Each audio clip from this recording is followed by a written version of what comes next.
Let's listen up. They're coming to get you, Barbara. I ate his liver with some fava beans and a nice Chianti. Here's Johnny. Vanity. Definitely my favorite sin. I am the devil, and I am here to do the devil's work. The power of Christ compels you! This is my boomstick. What's your favorite scary movie?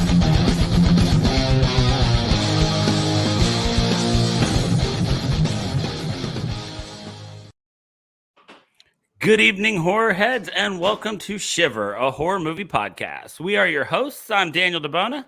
And I'm David Ulloa. And we are here to celebrate St. Patrick's Day with you with what I believe to be our first ever Irish horror film that we've done on this show. And we are going to be talking The Hallow. The Hallow came out in 2015, and I'm not to really any fanfare here in the States. This was one that I just stumbled across when I saw that we were going to be recording close to, or as it is now, on St. Patrick's Day. And I was just kind of looking for an Irish horror film, and this one popped up. So, it was something to look into with it being St. Patrick's Day. It ended up, it was a good watch, though, I think, personally.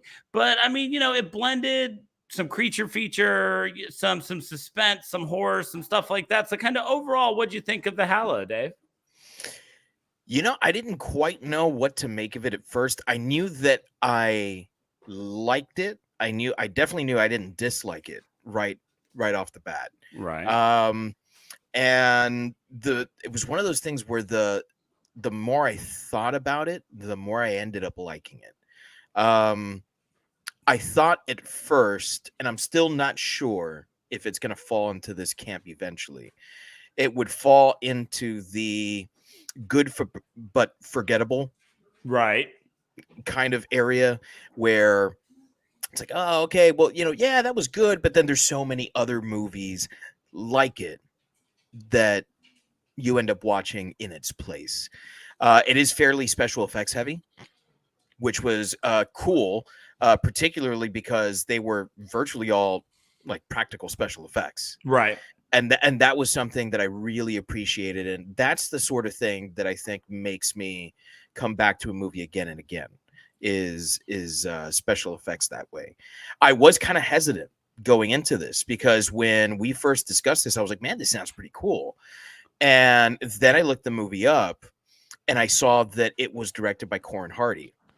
And that made me a little trepidatious because he famously or infamously directed The Nun. And yes, he did. I really did not enjoy The Nun. To me, it was not scary. I really wanted to enjoy The Nun. I did, yeah, because she was, in my opinion, the most interesting thing about The Conjuring 2. Right. And so like absolutely scary in that movie. And then when her film comes out, it's atmospheric, it's kind of a throwback, kind of like this movie is, but not scary and definitely not interesting. Right. It took me probably 3 tries to get through that movie. I'd see about half an hour, 45 minutes, and then I'd check out. And then I'd be like, all right, I'm done. I'll get back to it later. So it took me about 3 days to watch that movie. So when I saw it was Corin Hardy, I was like, But apparently it had something to do with the writer because I was definitely impressed with this one. Yeah, I ended up liking it. It was one that I didn't really know what to expect.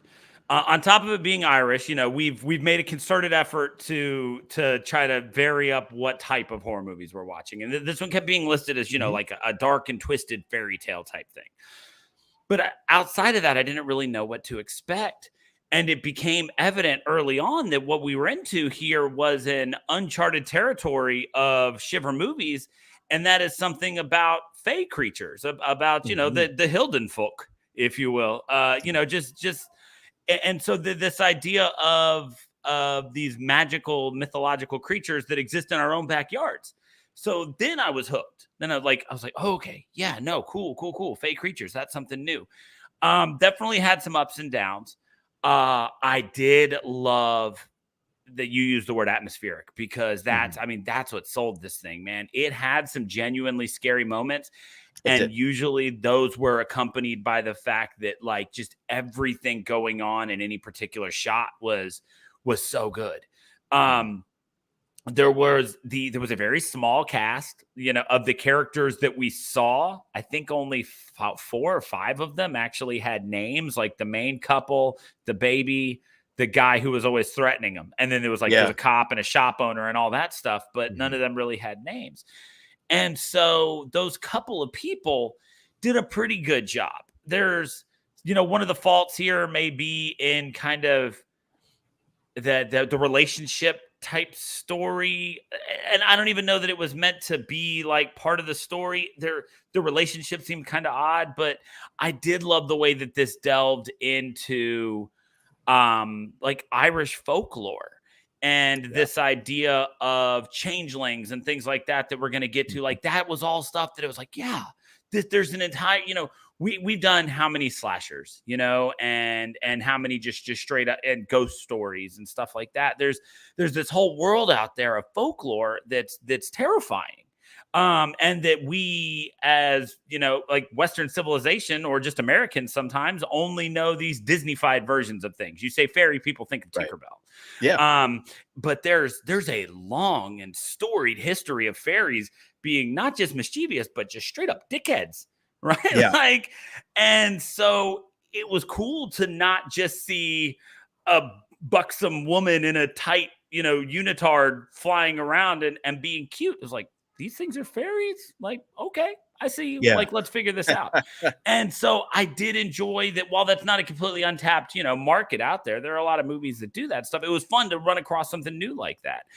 So when it was all said and done, I do kind of find myself, as soon as you said it, I realized that you would just hit the nail on the head about something, which is, it was good, but was it memorable? And I know we'll get to more of that when we're rating, but that absolutely define some of the weird underlying like feelings I've had. Like this feels like one of those movies where 4 or 5 years from now, somebody's going to be talking about something and go, what was that one like Irish movie about, and it was like the creatures in the woods. Yeah. Like I do worry that it might fall into that category now that you've defined it as such.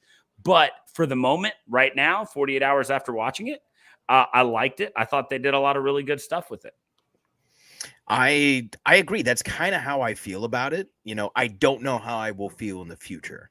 Possibly our number one fan here, Frank Kowalski.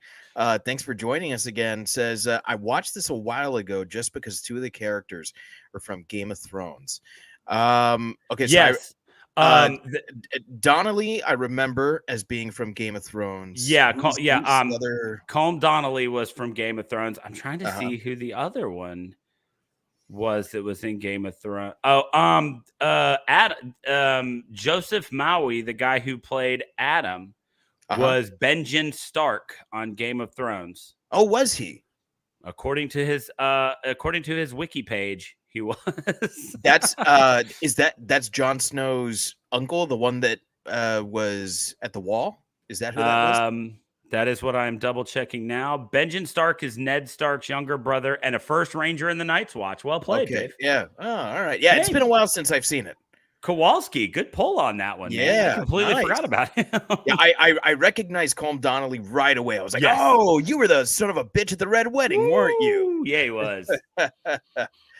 Oh man, that's a great scene too. So, you remember, just sidebar here, because I feel like this episode we're both drinking whiskey. We're gonna have some fun. I'm on spring break. Do you remember, just complete nothing to do with anything, you remember when the Red Wedding first happened and like the big thing online was like, 1, don't spoil the Red Wedding, but 2, like just reaction videos of people seeing it for the first time. Like it was like that 2 girls 1 cup phenomenon of like, we're not going to show you the video, we're just going to show you how people react to seeing it for the first time. That was what got my wife into the show, because I had been watching since like the very first episode. I had never read any of the books, but I had lots of friends when I was in high school and college who were reading the books. And so when the show started coming out, I was like, this is a perfect opportunity for me not to read the books. Yes. Because I could just watch the movie or the TV show. And so I started watching from the very first episode, and she was like, it's probably like some Lord of the Rings bullshit. And I was like, no, dude, you'll like this. It's very political, and you'll dig it. It's West Wing in fantasy world. And oh my God, it is. yeah, it kind of is. And she's a big fan of the West Wing, as if you are like a decent person, so are you. I want nothing to do with you if you don't like the West Wing. And I take that back. Please listen to the podcast, even if you don't like. I'll tell you all about it while we walk quickly down a hallway handing papers back. Pretty much. And so she kept hearing about this red wedding. She's like, "What is this?" I'm like, "I can't tell you. Right. If I tell you, I ruin it." She's like, "All right, fine." So yeah, we that's how she got hooked. And Mr. Kowalski comes in and says, Game of Thrones had me hooked just on the gore in the first 10 minutes. And I mean, that show did not hold back on the gore. And, not that we're a Game of Thrones podcast, but while we're doing this. So, like, I watched it, like, off and on. Like, every once in a while, something would happen where I'd just be like, I need a break from this show. And so I would take just breaks from it and then binge and catch up eventually. Something would happen, I'd take a break. But I did watch the final season as it happened. Well, then when it was all said and done, like, I eventually gave my parents started, like, using my HBO. And my dad was like, should I watch this? And I was like, yeah, because my dad hates to watch anything, like, while it's still going. So I was like, yeah, it's over now. Give it a shot. But then they didn't for a little while. Then all of a sudden I started getting these emails that were like, hey, we see you just finished season 1 of Game of Thrones. And I was like, oh, cool. My parents are watching Game of Thrones now. Then it's like 12 hours later. It's like, we see you finished season 2 of Game of Thrones. And I'm like, damn, they're hitting it hard. You guys quit your jobs? Like, and yeah, they burned through it, man. Like, without having to take the breaks that I did. Like, man, after dude burned his daughter at the stake, I was like, I need to walk away for, like, I don't know, 2 weeks. That was rough. Weeks. Yeah. I was like, I need a minute to really assess my life and what I'm doing. And that show had more horror than, like, even The Walking Dead did, I think. And it was, and yeah, maybe it's because, like, when you're watching The Walking Dead, like, because of the atmosphere, like, the horror is just expected. And even though this is like a war show, like, it's still like, man, I don't know, man. But yeah, anyway, so Game of Thrones, two of the 4 named cast members in this movie. There you go. So we always talk about story when it comes to a movie, because a movie is primarily a delivery device for a story, right? One of the things that this movie does is unite family drama and that sort of mythological fantasy that you were talking about, right? Specifically Irish mythology, which I don't think happens very often. We get other kinds of mythology. We get a lot of Roman, a lot of Greek mythology. We get a lot of American mythology, and we don't think about it this way, but that's exactly what superhero movies are. Yes. Is American mythology. They are the American gods, right? True enough. I mean, and to a different extent than that, all the slasher films that we talk about that get 8 and 9 sequels, those become American mythology, especially when they're so. I'm to the listener who might not follow us on Twitter. You should at ShiverPod. You've noticed there have been quite a few tweets here about the Friday the 13th franchise, because that's what I've decided to do with my spring break. Is watch what there's 10, and then there's Freddy versus Jason and the remake. So I've got 3 left. Because I just finished Jason Takes Manhattan last night, so I've still got Jason Goes to Hell. But when you get, don't forget Jason X. Oh, and Jason X, yes, Jason X. I've got 4. Once Jason goes to space, Jason in space. Yeah. But that idea of the lesson laden slasher film, right? Then Jason is the perfect example of that. It's like, you did drugs and you're boning, now I got to kill you. So yeah, we do. You're right. We get a lot of American mythology. And so I think that this movie attempted to weave these things together in a really interesting way. Do you think that these 2 elements, that family drama and the Irish mythology, and of course to me there was a sense of like nationalistic pride in what Ireland is and what Ireland represents. You think Ireland, why is it that we wear green on St. Patrick's Day? It's because of the lush Irish woods and forests, Right. And this is an issue of what's going on in Ireland. The whole movie begins with a quote from the Book of Invasions. And this is something that I had absolutely no knowledge of. I looked it up after this. And the Book of Invasions is one of the earliest. Let's get the glug, glug, glug. Was it close enough? Could you hear the glug? Close enough. Yeah. We don't get a lot of that over here in the United States, but the Book of Invasions is apparently one of the oldest Irish texts. It's some of the first written Gaelic, and going back to the 11th century. So the stuff is 1,000 years old, and it's a very much like Beowulf was for Old English. It mixes mythology with history and religion to give a sort of a contemporary for that time look at what Ireland was, which is an island that is essentially constantly conquered. Yes. Of people that are constantly beaten down, and we see this in this movie.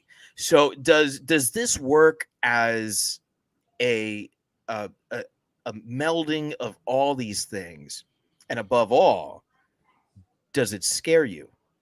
So if the intention of this movie was to meld these things, then this idea of the Hallow, these fey creatures that steal babies and replace them with changelings, was the perfect way to do it, in the fact that that is a myth that hinges on family being important.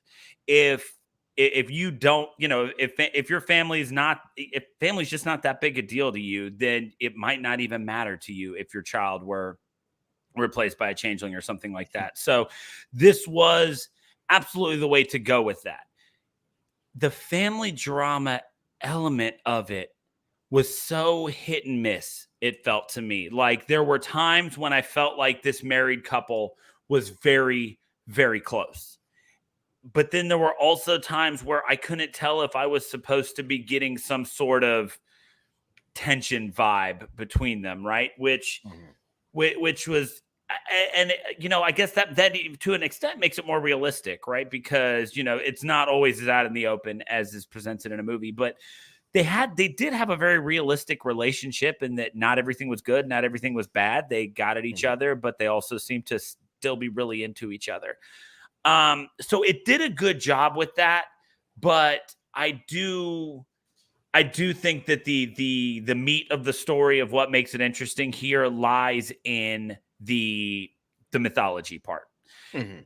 I love the idea of the fact that, so when the movie starts, we get this guy and he's out like with this baby on his back, and he's scraping fungus off trees, and he's tagging some of them and with white X's, like in Fern Gully. And he says something to the extent of like, it's a shame we have to cut down so many of these. So you're immediately like, okay, so whatever this guy does for a living, like it's his responsibility. He has to pick out trees. Like, we don't know why they're cutting them down. And so that's all you're really given at first. Then you immediately start finding out that people aren't happy that he's out in these woods, that he's going to upset what they call the Hallow, the fey creatures that live out there. They steal babies, things like this. I love the idea of the people being in the wrong. Like whenever I watch a horror movie, there's always a certain cool element to people getting their comeuppance. Now, that being said, the baby didn't do anything. He didn't deserve any part of it. But from the perspective of the Hallow, the Fae that live out in these woods, this guy's just coming into an area he doesn't know anything about, and he's deciding what goes and what stays. They've been there longer than time itself. And we're going to get more into the Hallow and stuff like that, but I mean the legend of the Hallow is that they were there basically before time, and then as light came, they were driven quite literally underground, and as people moved into these areas. So this has been theirs forever. And so it's always a cool storyline when we're not just presented with victims, when we're presented with people where it's like, okay, yeah, sure, it's extreme, but maybe you had this coming. And it's a weird thing to kind of find a way to side with the antagonist in a movie like that. But I really loved that element of it. And they did a really good job of taking their time in using the story to show you the Hallow. Like by the time you had a really good idea of what they look like you were deep in the shit. And so the story evolved at a really good pace. And whereas a couple weeks ago with Texas Chainsaw was like the story was a MacGuffin, like this movie was family drama. It was survival horror. This movie was a fucking Resident Evil game, like come to life. Very much so, yeah. And so, that's an interesting element too, right? This idea of, the story is, can they make it through the night? And so while there is a lot of action and there are a lot of scares, this is not one where the story just evolves, it just exists to get you from point A to point B. The story is why you're invested in this one, which is, and all layers of the story, the story of the Hallow, the story of the people in town and Cora. You come to find out that the guy who's always giving them warnings about going out into the woods, his daughter was straight up kidnapped by the Hallow. And so that's why he's so nervous about them. And they did such a good job of weaving in so much of the mythology real lightly, like the fact the iron. That's fairies being affected by iron. That's ancient mythology. Like as long as iron has existed, it has been a bugaboo for fake creatures. And so they did such a good job of weaving some of that stuff in. They put like the little Necronomicon looking book thing in there. Yep. He flipped through it, but we never got like some long, detailed like reading out of it. We just kind of got just enough to understand what was going on. I thought they did a really good job with the story for this. Like of the parts where it was lacking, it wasn't because I was uninterested in the story. And so I did really, really like what they presented there. I have to agree. I think every element of this story works. And I think we talked about this a little bit when we went into the new Texas Chainsaw Massacre movie, where if you pull back a little bit on the horror and decide to really invest in your story, you can have a great story, but it is going to detract from the horror element of the movie. And when what you have is a very atmospheric horror movie like this, I think you can do that because the movie doesn't rely on gore. It doesn't rely on the next kill. It's totally reliant upon the tension that's building. And as tension builds between husband and wife and between neighbors, that creates a stronger sense of tension between them and the creatures. And I felt like it really worked here, where it all kind of just built to a head, where when we finally realize what's going on with him, right, that transformation, that very metamorphosis style thing, very reminiscent of The Fly and all that, really Resident Evil. Now that you mention it, I'm like, oh fuck yeah, that is very Resident Evil, and he's seeing himself turn into one of these creatures, but having not lost any of his humanity yet. Right. That's a really interesting thing, where he knows where he's going, but he's fighting it tooth and nail to ensure that his family will get out. Right. But as you said, it's really difficult to root for. It's really difficult to root for the protagonist here. in much the same way. Sorry, I thought I muted that. Oh man, I have to silence my wife's chihuahua all the time on this show. And so far I think I've been good at muting, but the little fucking thing just goes absolutely bonkers. If she's downstairs when we're recording, like a leaf falls outside and immediately the fucking bells are going off in her head and Right. Someone's attacking. And so then I gotta shout, fucking, the shut up and go upstairs. Right. She shouldn't listen.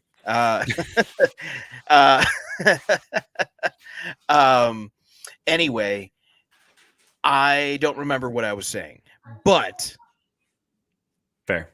I did like it. Yeah. I did like the story. Well, and and you're right. Like this idea of story mattering when you're watching a slasher, it's like, okay, how's the next person going to get killed? Like, what are you going to do to get me there? Whereas in this, like you're desperately rooting against the kill. Okay, so we got Frank Kowalski here saying that Corin Hardy took inspiration from Alien, The Evil Dead, The Fly, and The Thing, which is why I really like the fungi experimentation scene. Yeah, they're now absolutely the Evil Dead vibes in this movie were absolutely inescapable. Yeah, right. Like this, especially being confined to this one house. Yes, yeah. This very much felt like a love letter to Sam Raimi, right? And so down to the fact that, by the way, there were also, and I know that this is a Hollywood term, but the first time I ever heard it is when we were talking about Evil Dead on here. The credits in this movie actually list fake shemps, like it says that in the credits for the movie. Yeah, and I was like, oh shit, that more Evil Dead vibes, right? Because that the first time I'd ever heard that expression was when we were talking about Evil Dead, and they were straight up listed in the credits as fake shemps, which I thought was very similar to the original Evil Dead. The final monster, the changeling, when it dies, it's claymation. Yes. In like that classic Ray Harryhausen way, and I think it works both as a throwback to the old Ray Harryhausen movies and to the original Evil Dead, but also, I mean, we've come a long way when it comes to claymation. I don't know if you've seen any of those Leica Studios movies, Paranorman and Coraline. Oh yeah, and stuff gotta like love that. those. I mean, where we are today in stop motion animation, Ray Harryhausen would like be flabbergasted. It's absolutely bonkers where we are today with that sort of stuff. I do remember where I was going. Excellent. It's hard to root for the protagonist in this movie. There we go. Even though you're right, they do seem very real, right? I love that scene in the kitchen after they've put the baby down.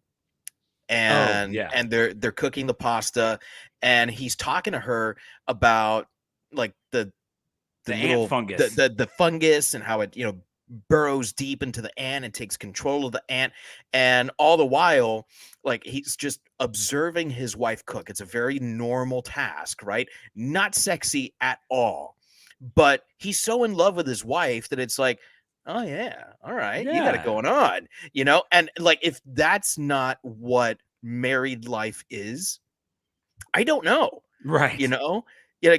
That's something that I have experienced many times where my wife's just cooking and I look over and I'm like, damn, so it was very real. And yet it's difficult to root for these people because they are the outsiders. They are the other. They're coming into this place, right? To go back to the Book of Invasion, right? They're going into this place, and who the fuck are they? Yeah, they're the colonizers, right? Like they are the colonizers, and I don't know how many times they were told like this isn't London. It's very clear that they are outsiders. For many Americans, any accent that seems to come from the UK or Australia is just an English accent or a British accent, and it doesn't matter where it's from. They all sound different in much the same way that someone from Georgia sounds very different from someone in Kentucky, very different from someone in Massachusetts, So it's very different, and the cultures are different. and the lifestyle's different. Yeah. And so when you're like being told in the nicest possible way, stop doing what the fuck you're doing because you don't know what the fuck you're doing, Right. and you keep pushing on, right? I love the way that you put it back in the original Candyman review that we did. You fuck around and find out. Yeah. And that's precisely what happens here. Yeah, I mean that's the thing, because even once they were still in it, right? And we only get the initial scene of him going out there, but then they tell him like, yeah, I'll fix your window, but this is going to keep happening until your wife puts the iron back on the windows. Mhm. Right? Like they let him know, like, you guys are inviting this. Whether or not it's your intention to invite it doesn't matter. What was it from Veronica, right? It doesn't matter who you're trying to talk to, it's who you're talking to. What your intentions of taking the bars off the windows don't matter. What matters is the fact that you pissed them off and you took the bars off your windows. So yeah, they're gonna come get you, and you would know that if you could pull your head out of your ass long enough to realize that this world existed before you were here. And so you're absolutely right. You hit this moment where it's like, man, I don't want y'all to lose your kid, but like, pay attention to what everyone and everything is trying to tell you. Frank comes in saying, I think the best example of them being outsiders is with the police officers. They gave me a bad vibe when they disregarded most of what happened and no warnings compared to the Carpenter and Colm. Yeah, I do love that the police officer, he going back, he had the vibe of when we were talking Veronica and we said I don't believe in sangria, but I respect it. Or Santeria. Yeah. Sangria. I believe in sangria. I do believe in sangria. Yeah. I don't believe in Santeria, but I respect it. Right. Like that was the vibe the cop had. He's like, I'm from Belfast. Like, we've got our own shit to worry about. But also, you should know that this might be a thing. And you should pay attention to it. And they never seemed to, they didn't care about that until they were in imminent danger from not caring about it. So you're right. It becomes very hard to feel. And who do they run to?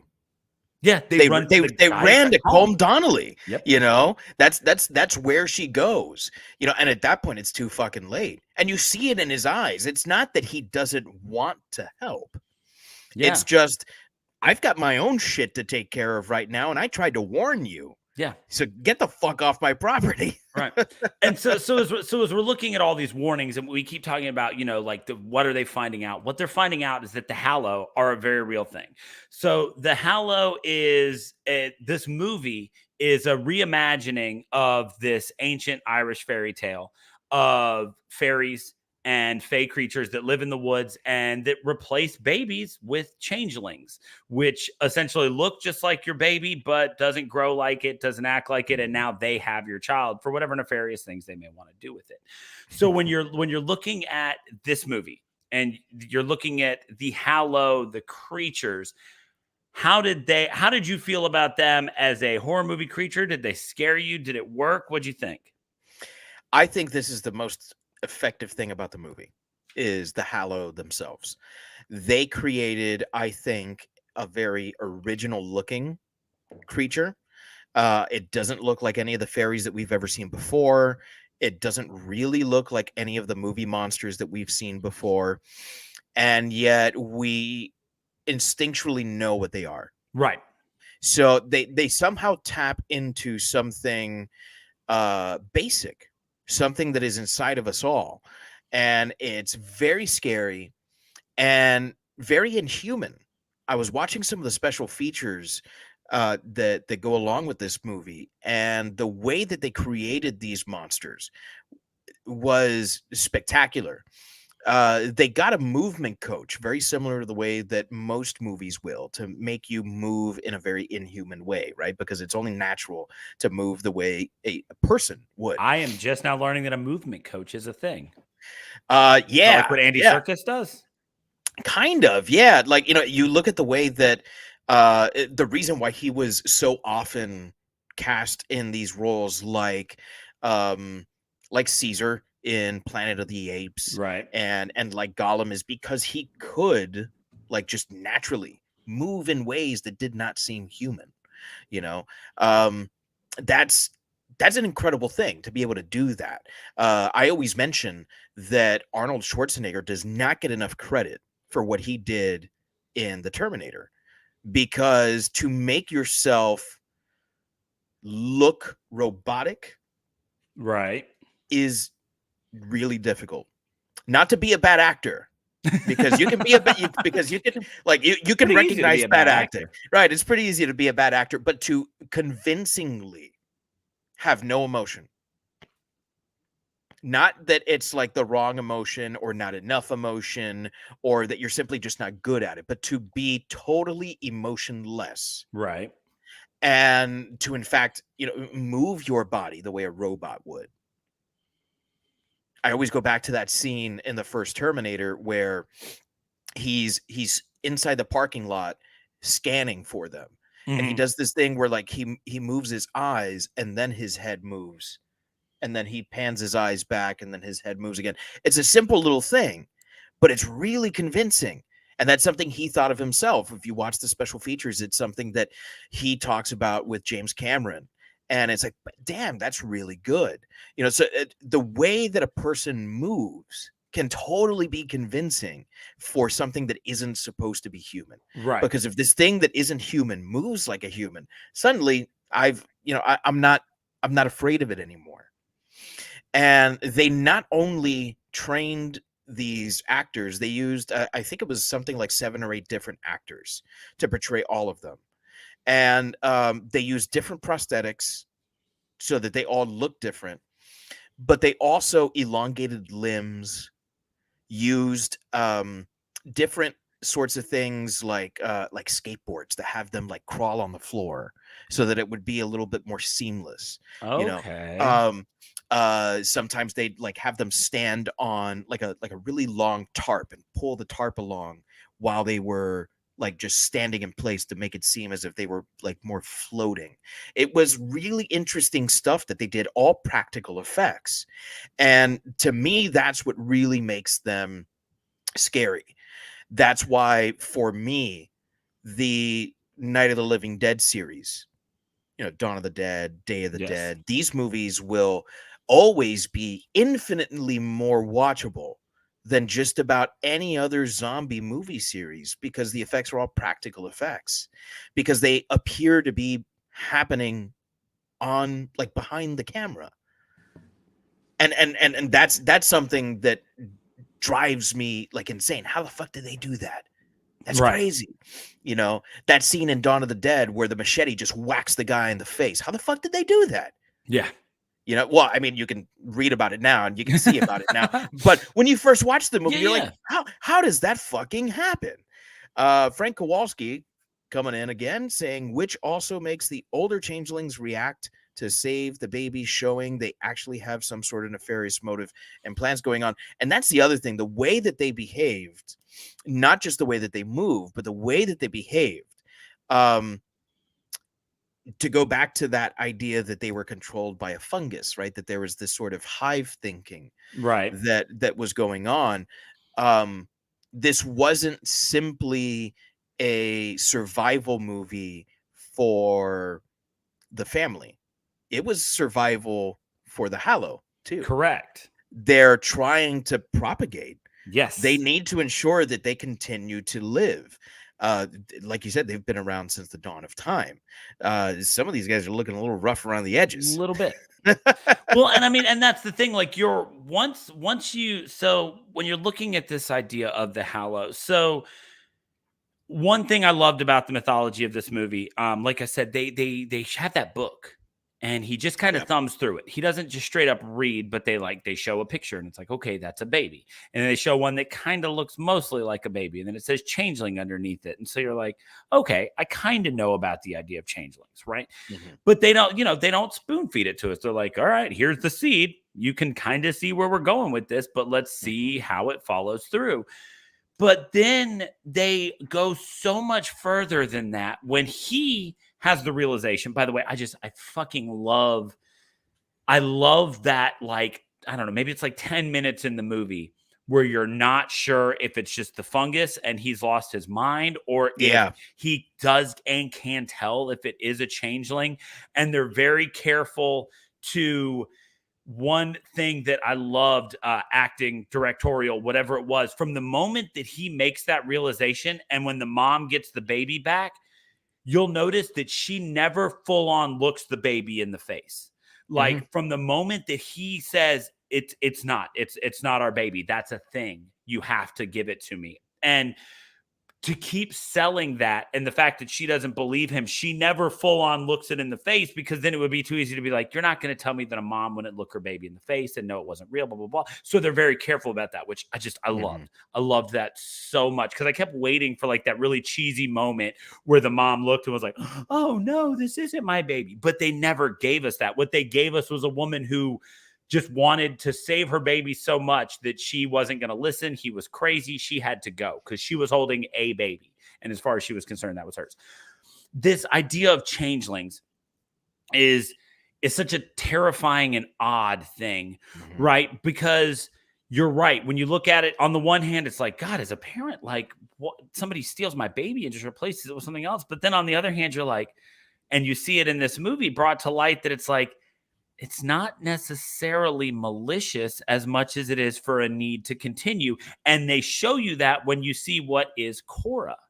And you go, Cora has become a Hallow. Like they have to do something. Like they are obvious. And a maternal figure. Yes. She's sitting there holding the baby. And the pacifier. Rocking it. Yeah. And the pacifier and the handman. And you're just like, and that one scene does so much to not just teach you about the mythology of the Hallow, but to advance it, right? One of the things that we're always looking for on this podcast is, how do you raise the bar? How do you take what exists and make it better? The mythology of fairies, the Hallow, and changelings are, as old as tale as old as time. So what they did with this movie, where they were like, well, what if they're gnarly and they're mean and just all of this is awful about them, but what if there is an element to this that is very, paternal and maternal, and or just instinctual, which is, if we don't occasionally steal a baby, then we cease to exist. We were driven underground. We've got nothing left. We've got this one area, and they're going to keep taking it from us. Urban sprawl is very real. And so they do what they can. And you're right. Again, there's another survival element here. And you're like, shit, it's terrible they're stealing babies, but also maybe it's terrible what people are doing to them. And so you're constantly at odds with yourself about this idea of whether or not the changeling is actually a changeling, whether it's a terrible thing. I found the Hallow to be horrifying. And not in the, don't get me wrong, there are some jump scares in this. There are some definite oh shits, right? But just this, everything about them. You're right. They look just human enough, but also not human enough that it's disturbing. They exist in, this only dark, and they're very strong. Apparently, like, they can punch through walls and roofs and people. And, there was so much about them that was so scary. And then after they spend all of this time selling you on how scary they are, they show you that once you become one of them, like, and they kind of open up to you about what's going on, because by the time that Adam like goes to their lair to prove that they have the baby still, they're not attacking him anymore, because he is one of them. We've had the scene where he sits up and his ankle is better. He is one of them at this point. And then they know that he's there to get his baby back, but they're very hesitant about doing much to him because they want him to understand them, which is something that when just a human, he was not willing to give. When he was just a dude invading their land, he couldn't be bothered to learn anything about them. And so in the ultimate act of fuck around and find out, they made him one of them. Like, you're going to learn today. And then so you get this great moment where they're very tentative about what he's doing, and it went from horrifying to, I don't know, it was this weird feeling like when he gets down into that tunnel and he sees Cora and she's there with the baby, and they're all, you can tell they're still kind of pissed because they know he's there to take the baby, but they want him to see, they want him to learn. And once you establish more than just a monster mentality to these things, once you establish them as a living, breathing society, then there's a lot more to this. And god damn, this sold that so well. For all the little faults and everything that this movie had, that idea of humanizing a fairy tale monster that is initially presented to you as just grotesque and brutal, was that scene blew me away. And I was so sold on what the Hallow were.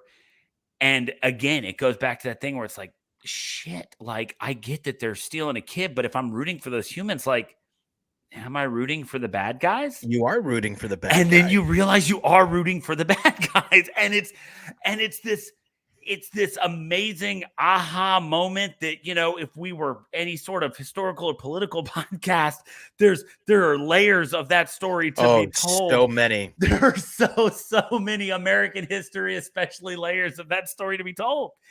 And they lay it all out there without spoon feeding you a bit of it. And you know, it might be the whiskey talking. It might just be that I was into this movie, but shit, I bought into that scene so hard. And I think that the Hallow became such compelling characters. I could not believe what I was presented with in that moment. There's two moments in this movie that I think are turning points, which is weird because usually there's only one turning point, right, in a movie. And the first is when he realizes that he's turning into the Hallow.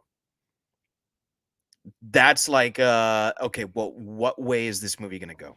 Right. Is he now going to join them and become a monster and attempt to kill his own family, right? Or is he going to try to save them, which is what he does, right? Right. I saw that coming. I don't think anyone saw it going the other way.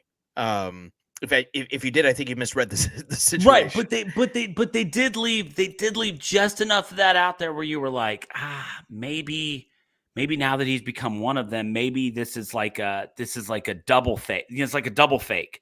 It's like, no, you've got to change. Like, well, look, I showed up with this other baby. This must be the real one. You know, like, because there was a moment where I looked at it. You know what? I did have that moment. I was like, is he trying to convince her that that's the changeling? Yes, and it's the real baby. Because I was like, because it was like when his initial, you know, because if you buy into the fact that he's become one of them, it's like, okay, his initial con of what you have is a changeling didn't work. So now I'm going to show up with another baby that looks just like yours. And so you're still kind of going, you know, because there was one moment where I was like, they're babies. Just pick them both up and run. One of them will die when the sun comes up. Like, I know, that was one moment where I was like, you got them both right there. You're a grown ass woman. Just pick them both up. Like, it's okay. You know?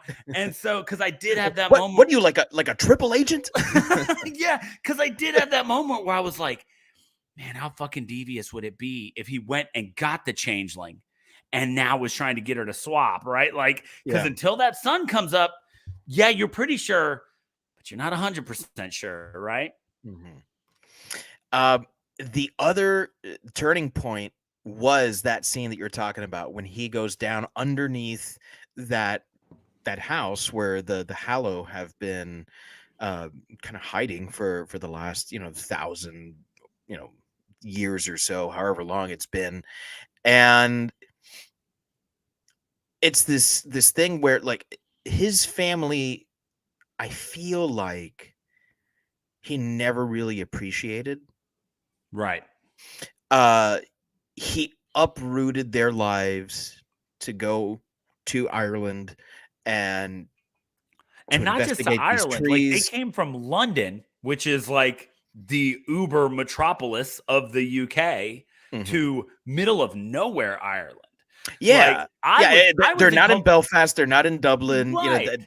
where the fuck are they? I was culture shocked going from Virginia Beach, which is nowhere near one of the biggest cities in the country, but a pretty big city, and moving to Tuscaloosa. Like when I moved to Tuscaloosa, it was the smallest town I'd ever lived in, and Tuscaloosa is a decent sized city. Mhm. And I was culture shocked for a little while. So to go from London to living in I think at one point she said something about like 500 years of Irish sludge and wear and tear or something like that are starting to show. So it's like, I mean, they literally moved to an ancient cabin in the woods. So yeah, And he completely uprooted them. There's a point in the movie where I can't remember who it is that they say like, oh, it's only for another, you know, year or so, or another couple months or so, or however long it's going to be. You know, so there's this sense that like, you know, she didn't want to be there, and their entire lives has been, you know, dictated by his job and what it is that he does, which is helping corporations tear down, you know, what is inherently natural to a race of people. You know, Right. that's awful. That's terrible. And so, you know, what is his real family? Well, he doesn't have one until he gets to the Hallow. And Yes. then he sees them and it's like, okay, well, this is as much a family as anything I've ever had. And pretty soon we'll all be linked, even in the way that we think. Because Right. there's this disconnect. Like, he doesn't give a fuck about what's going on between Colm and his wife. The fact that she feels threatened. Like, you don't need to ask, do you want me to go over and talk to him? No, you just fucking go over there and do it. You Yeah. know? Like, that's just the way that it is. You don't leave your wife or anyone to do your dirty work. Right. You do it because that's, you know, you take care of your family. I felt like he was never really interested in being there for his family. He was interested in doing what it is that he does. You know, his wife even tells him at one point, these ants really turn you on, don't they? Yeah. You know, yeah. That's it's a funny little comment, but I think it's also a comment that's really telling about who he is. He's not a guy who fucking cares about anything other than what it is he wants to do. right. So It's fungus. it's the fungus, right?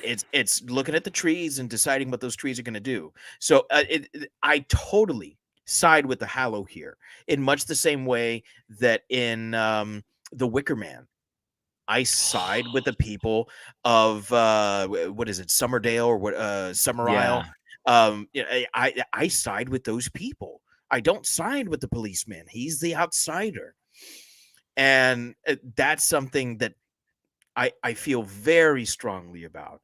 And it is for all those reasons, those political reasons that we're not going to get into here. Well, exactly. And it's just, and again, this idea of you're tapping into something in the collective unconscious when you decide to tackle mythology, when you decide to tackle an ancient tale, because you go back and as silly as it is to sometimes read mythology from anywhere in the world, there's always a basic human element to why that story was told. And so when you decide to conquer the idea of ancient mythology, then you tap into something very primal and very basic. There's a very good reason that myths of all different types exist across different types, across different cultures. Really, Maggie? That is my daughter getting ice. And so, but there's a reason that across the world, people tell the story of a great flood, because that's something that taps into something very primal and very basic. And so when you decide to present something like the Hallow, you essentially you put a lot on the line. You really try to say, I have an understanding of something very basic and very human. And this portrayal of the Hallow really showed that. I agree. Yeah. One of the other areas that I think this movie really shined was in the filmmaking aspect, like the technical aspect of this, special effects, direction, things like that. And we've talked a little bit in the last couple movies. I think that we've been um, quite lucky that we've gotten some good movies here about the well-made horror movie and Yes. what having a really well-made horror movie does for the overall product, right? So do you think that the technical aspect of this movie helps it in any way? Is there anything in particular that stands out as like, wow, that was really good? So there are a lot of things in this aspect that make this movie good. Um, when you when you watch this movie, and when I started thinking back over it, and I start making my notes, and I start thinking about what we're going to talk about, other than just the idea of the Hallow that we've now done at length, the things that you remember about this movie are all special effects and technical direction that sell this. Some of the scariest things that happen in this movie. Pop up Frank's latest comment here. That is a good comment. Yeah. Frank says the camera flash scene with the dog seeing the Hallow. I was hornswoggled and had to rewind a few times. Abso-fucking-lutely. The first time that you get a glimpse of the Hallow, it's literally a camera flash that catches it, and all you get Just is a glimpse. Yeah. you get this glimpse of a kind of humanoid figure and a set of eyes, and you're freaked out. Then you get a bunch of stuff, but man, that scene where they're in the car and they're trying to get the car started, and like every time she goes to crank it so the lights come on, and it's just like it starts off and there's like one and he's way off. I'm getting goosebumps remembering that And scene. then the next time she cranks it, there's a couple more and they're starting to get closer, but they're not moving. It's just like the light catches them and they're frozen for a second. But there's every time there's a couple more and they're a little closer. Damn, that scene was so good. That was you're right, Frank. That scene, the initial scene had me blown away, but that scene where every time she cranked the car, you got a flashlight behind it, and they were closer, and there were more of them. That was the one that had me, man. And that was not only understanding the scare and a genius move, but it was also sticking to the rules that they established, which were that they don't like light. Mhm. Right. So they could move in the darkness behind the car, but then when she would go to start it and those lights would come on, they would be frozen because there were light. So many times we've talked about, establish your rules, but make sure that you follow them. Another directorial decision that was made here was they absolutely 100% followed any and all rules that they set up in this movie, Yeah. which is great. That's awesome. That's not something that's always done. It's easy to set up rules. It's hard to follow rules. And they 100% followed all the rules they set. They were, it's like once you knew that they didn't like iron, all it took was like a pot hanging in front of the window and they couldn't come through it. It wasn't in a burst of adrenaline, they can throw this to the side. And here's a reason why that rule doesn't matter. No. We established that they can't touch iron. So now that's all it takes. That was the And greatest. something like a drop of water off a rusty nail Yes. will let you know that your baby's a changeling. Like, it's brilliant little things like that and the way that was shot, since we're talking about filmmaking, like rhetorical filmmaking decisions, the way that it was all blurry. For starters, he's got a patch over his eye. Right. And also, he's in the midst of transforming into a fucking monster. Yes. So can't we trust what it is that he's seeing when he's not even 100% certain of what he's seeing, right? It's suggestions, shadows, and that was brilliantly done. Yes. That you're at. Yeah. The way that was shot. I loved the scene when he first kind of encounters him in the car and he gets locked in the trunk, eventually gets out, gets the baby, runs home. grabs the shotgun and goes upstairs. And then what do we just get this scene that's just chaos that we don't get to see in the kitchen, and just that camera flash going off, right? It's just enough to let him know that there is definitely something happening there. But then by the time he gets in there, they've all moved on. And it's like, there was so much amazing atmosphere building here and stuff that went so far beyond the story to tell a tension-filled story. For all the little faults that this movie had, there's so many great technical choices here that make up for all of them. That scene in particular with the Hallow in the kitchen really scared me for one reason. I think that there's an implication that the Hallow are trying to study their enemy.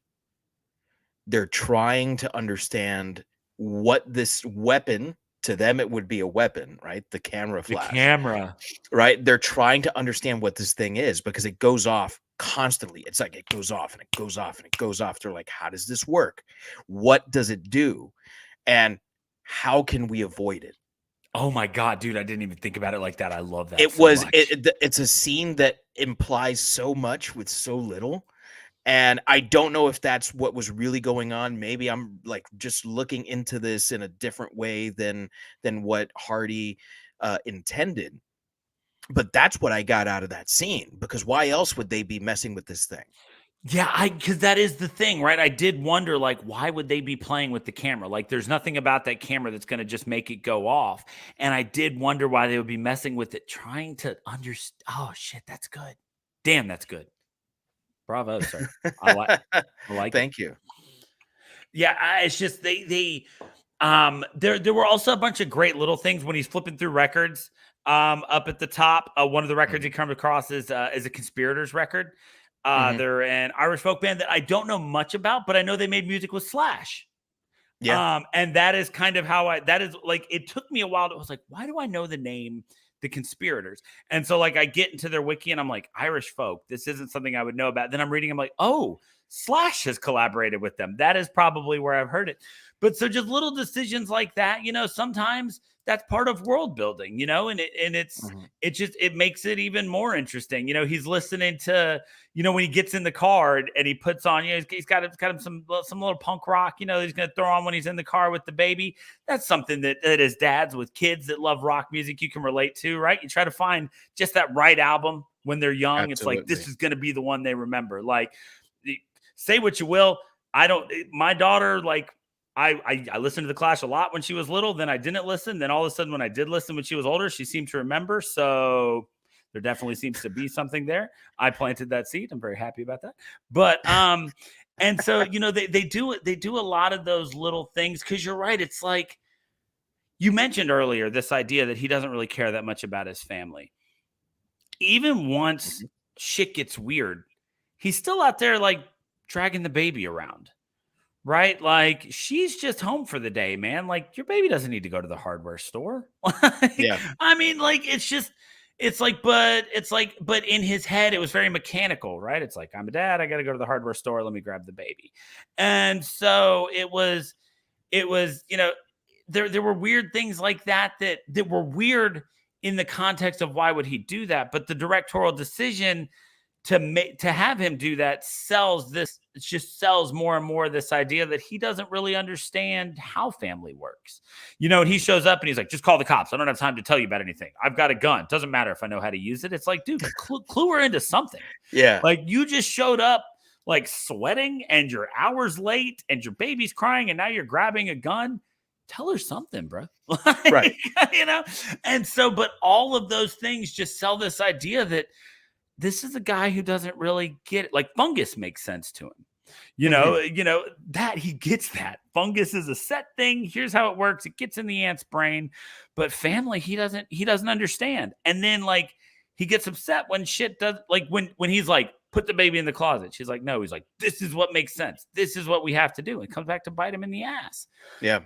But to him, it was the most logical thing. And as much as I want to make fun of him for that, I do tend to ride that line where I'm like, here's what's logical. Why aren't we doing it this way?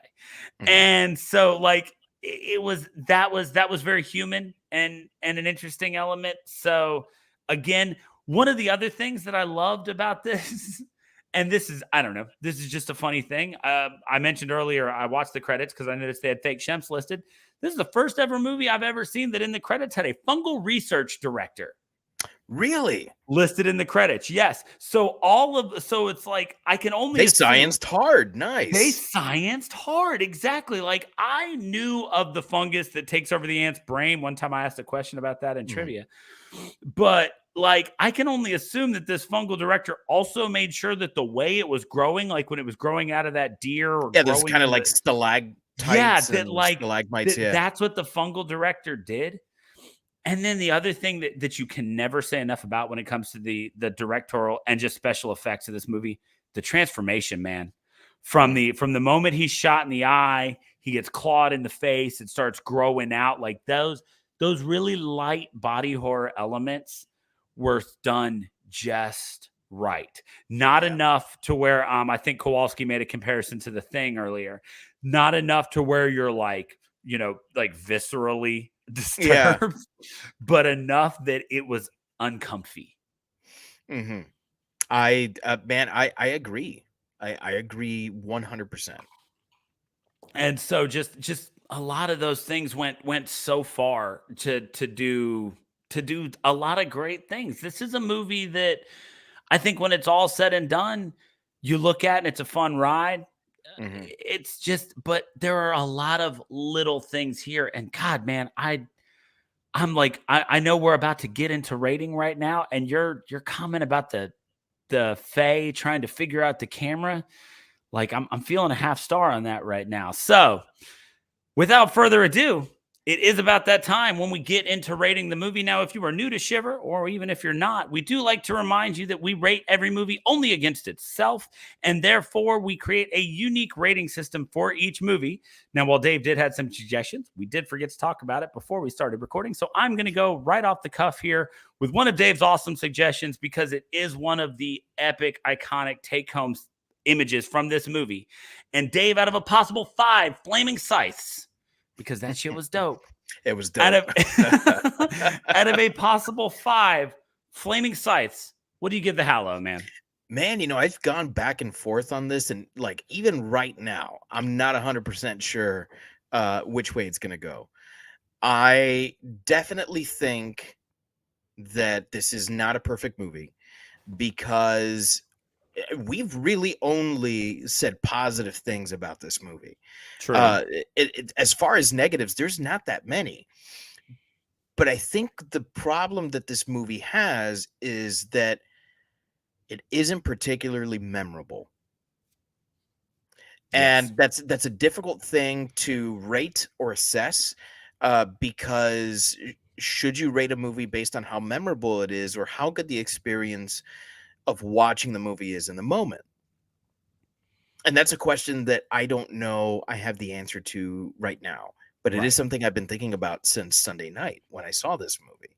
So I think that how memorable a movie is somewhat important, but ultimately is not terribly important or imminently important when you're doing a rating. Right. I know that I would recommend this movie. So it is definitely over 2.5 stars. I know that the movie's special effects impressed me, and so it would definitely be over 3 stars. And I think that this movie has so much social commentary and never lets the story get preachy, and allows the special effects to drive the movie. So I know that it would be over 3.5 stars.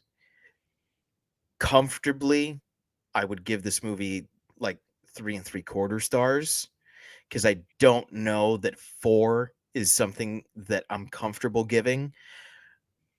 But we know that math is not something that we do here on Shiver. So I am going to go 4, because I think 3.5 is too short on that list. So 4 flaming scythes is where I think I could say I'm okay.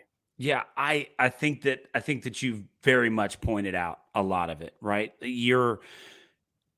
When I was when my thoughts of this were nebulous. I'll admit something right here on the podcast. Like, I take notes when I watch the movie, and I do a lot of research, and I've got a lot of notes. But one of the reasons that I love doing this so much is because this forum really works for me, and I go in with a cloud in my head of what I'm going to talk about, and what we have here, and our similarities and the way that we talk about things really get me kind of laser focused on certain things.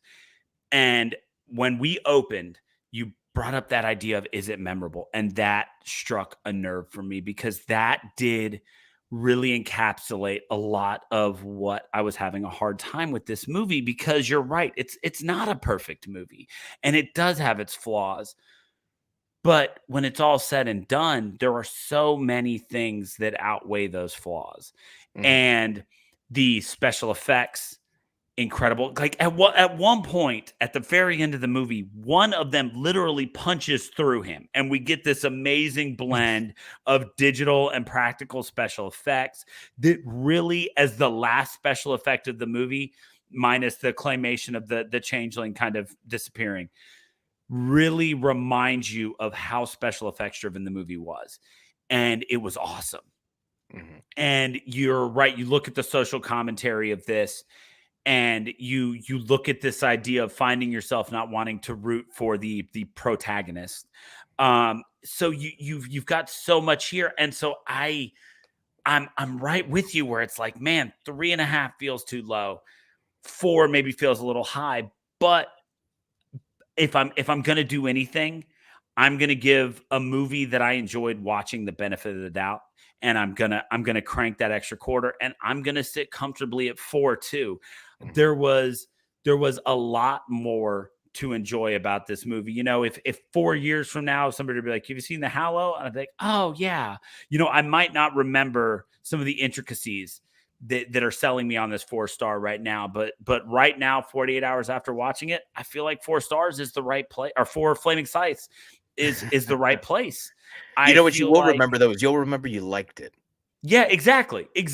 Whether or not I remember all the social commentary and all the details and all the moments that you know, we've now committed to the internet forever. Like, oh yeah, no, I've seen that. Hang on, 4 years ago I recorded a podcast. Let me go listen and see what I thought. I will remember that I liked it. And I will remember that it was a writer and a director who undertook the task of telling an ancient tale and making it relevant. And that's awesome. You are hard pressed to find a kid that doesn't like some sort of mythology. There's a reason that these stories last forever. There's a reason that Hercules as a Disney film still works, right? Because these stories tap into something. I'm a very big believer in the collective unconscious. And things that go back that far are the roots of the collective unconscious. And when you're willing to tap into that, and you're gonna take that on, that's huge. And I think that they did a great job with it. And I think that they brought this story to the world. You know, this may not be huge, but you know what? People outside of Ireland know what the Hallow are now. And that's important. Like, understanding, because then you can draw the lines to, okay, well, yeah, there's this. Well, then over here in this culture, there's this, and it's the same thing. So then you start to go, well, how would these different cultures across the world come up with these same myths at the same time? And that element of it, bringing that to the masses, is always huge to me. So before I get more dramatic or emotional about it, like I just got for a second, I'm going to give this 4 flaming sighs.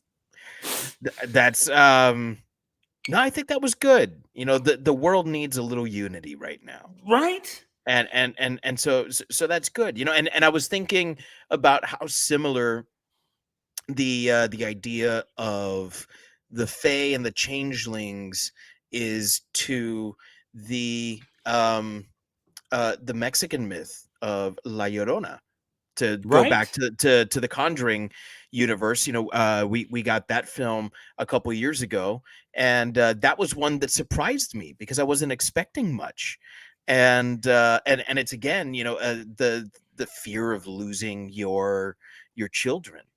Uh, that's I have to imagine is the worst thing that can happen to a parent. I can't even imagine what that would be like. So, yeah, it is our fears that unite us. Yes. And there's, like I said, there's a reason for that. Like there's an understanding universally that there are some things that are just human. Mhm. And that this idea of telling stories to explain our basest fears might be the most human thing ever.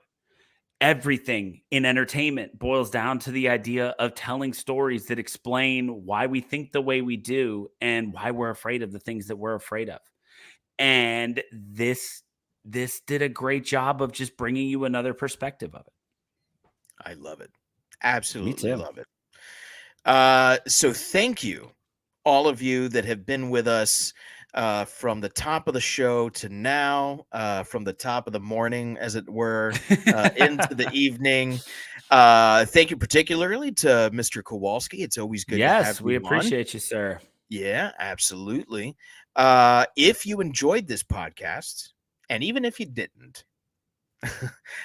make sure that you tune into the other Geek Bro Network podcasts, shows like Mount Geekmore, which Daniel and I are also on. I'm sure it will come back eventually. I do believe the plan is to be back within the next 2 weeks. Neri has finally had a little breathing time in his schedule on Monday, so I do believe the plan is to be back within the next 2 weeks. I could be wrong, but we're always around. We are always around. Shows like What's Up Bro, shows like Kick Flicks, Comedy Fitness, our sister show, Crimacopia, Seasons, a TV podcast, A Dose of Ellie, and the immensely popular Pero Let Me Tell You. Yes. They are the monster within They the Geek Bro Network. they are very much like the figurehead of what things could be. Also, and it may not be Geek Bro, and off the top of my head I can't remember, but if you head over to Neri's page that you can find at geekbro.net, he's got a new podcast coming out with Ari Spears, I believe, that's supposed to premiere soon. They're old buddies. Yeah, but I cannot off the top of my head remember what we're thinking about. But if you head to geekbro.net and you kind of circulate the site, What's Up Bro is kind of where this all originated with Neri's podcast. And he's got something new coming with Ari Spears, so keep your eyes out for that. I'm not sure if it's going to be a Geek Bro show or not, but it is going to have Neri. He is a Geek Bro. So we want to make sure that we promote that. Also, make sure that on whatever podcast app you listen to, I especially know on Spotify and iTunes, it works this way. I'm not sure about iHeartRadio, but you can rate podcasts. So if you really do enjoy listening to us, make sure you head over there, give us that 4 or 5 star rating, move us up that algorithm. Let's see if we can get our listeners up. If you are ever wondering what we're doing, make sure you follow us on all social medias at Shiver Pod. I have currently taken over the Twitter feed just to talk about the Friday the 13th movies. When we finish up here, I'm a little tipsy and I'm going to watch Jason Goes to Hell, so it might be a really good time. Oh, I'm very excited. Get ready. Have you ever seen it before? I have not seen Jason Goes to Hell. I had seen, here's the thing. Man. Like last night it was getting late and I was like, you know what I need to do? I've seen Jason Takes Manhattan. I need to plow through Jason Takes Manhattan so I can really give Jason Goes to Hell my full attention tomorrow, because I've actually never seen Jason Goes to Hell or Jason X. I've been learning that there's a lot of these movies that I've seen smatterings of, but after like 3, there weren't a ton that I'd actually seen beginning to end. I'd just seen bits and pieces of, on like Sci-Fi and stuff like that before you get bored and change the channel. And I've seen some scenes from Jason Goes to Hell, but I've never seen the whole thing. So Jason Goes to Hell and Jason X came about because Sean Cunningham, the original director of Friday the 13th, had been for years trying to get a Freddy versus Jason movie going. Right. And there was there was a lot of problems, legal issues in getting that done, because I believe that the Nightmare on Elm Street movies are owned by New- Warner Brothers New because Line. it's New Line. Yeah, New Line Pictures, I believe, is owned by Warner Brothers, and Friday the 13th is owned by Paramount. Yes. So to make that happen was like a logistical nightmare.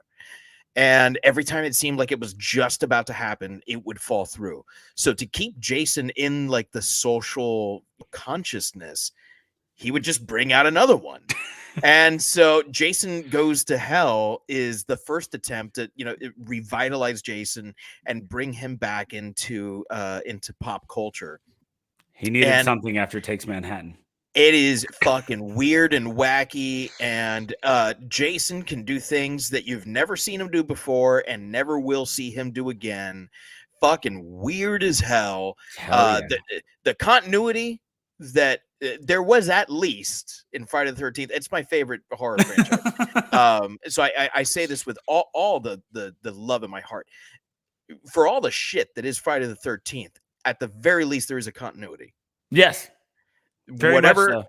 However the last movie ends, the next razor one... thin it may be. It's like, no, he's still at the bottom of the lake. Okay. Yeah. Oh, okay, cool. Yeah. So caught a boat to Manhattan. Shit happens.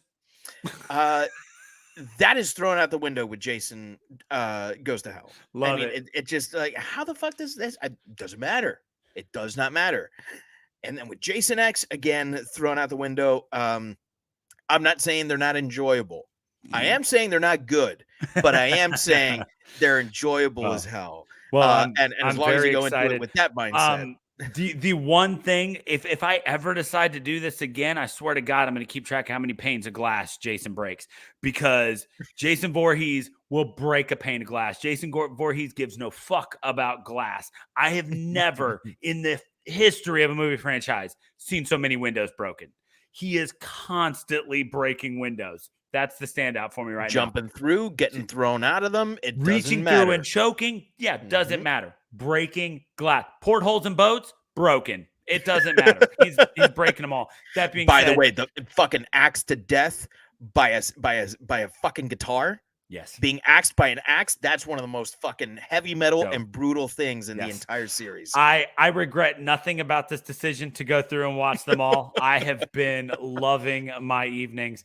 But so if you follow us at Shiver Pod, like I said, I've taken over our Twitter and done that, but also on our Instagram and our Twitter, you can find where we'll talk about the episodes that we have coming up. And next week, we are going to fix what we realized about a month ago was a glaring hole in our movie repertoire that we have done since I have been on this podcast, and we're going to address a zombie movie. And damn it, we're going to start at the top, the pinnacle, the top of the heap, as we are going to do Day of the Dead next week, correct? This is my favorite in the George Romero Dead series. And when Romero passed a number of years ago, this is the one that we did to sort of honor him. Now, Daniel was not on the show at that time.